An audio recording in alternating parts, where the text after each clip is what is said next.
This is not going to be totally leak proof, okay? Because it's not going into a bag like you have the Willow 360, although it's going to be fairly leak resistant, I would say, because it has to establish and keep that constant suction. One of the tricky things about constant suction pumps is I'm a little bit worried that the milk is going to get pooled in the tunnel here, because it's creating a constant suction loop.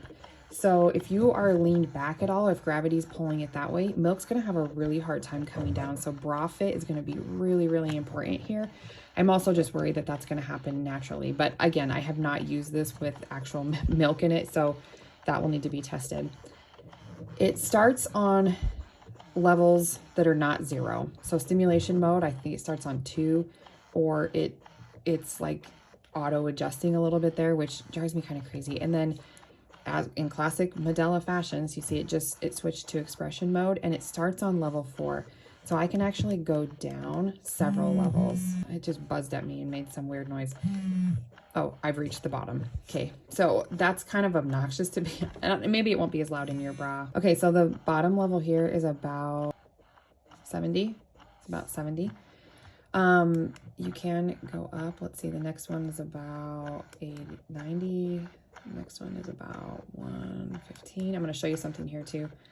Next one is about 135. Next one is about 145. Again, these are all really respectable. I don't have any problems with the suction levels here. So I just pushed it up and it didn't really increase the suction.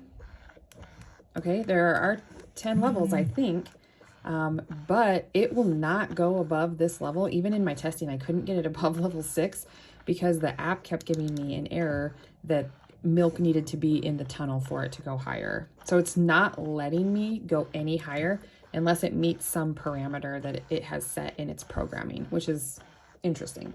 When you're done pumping, you're also going to want to set it down and let the milk finish going inside of there. Again, it's a constant suction, so there's a big barrier there. Don't hold it like this. You're going to want to hold it like this. But you'll be able to see the milk kind of going in and finishing up.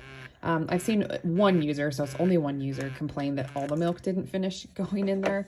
So that's just something that you'll need to do. And then when you're finished, you're going to take it off. And again, this container, all the milk should be contained in here. You'll flip the lid down. Like I said, pouring is really easy. They got that there. So that's awesome. There are quite a few parts to wash here. But anyway, there's a sneak peek of the Medela wearable. Tell me in the comments, what other questions do you have? Have you used it? What do you think? We're still exploring this pump, so don't run out and buy it yet, especially if you're a first-time pumper. Tell me what you think. Let's do this together.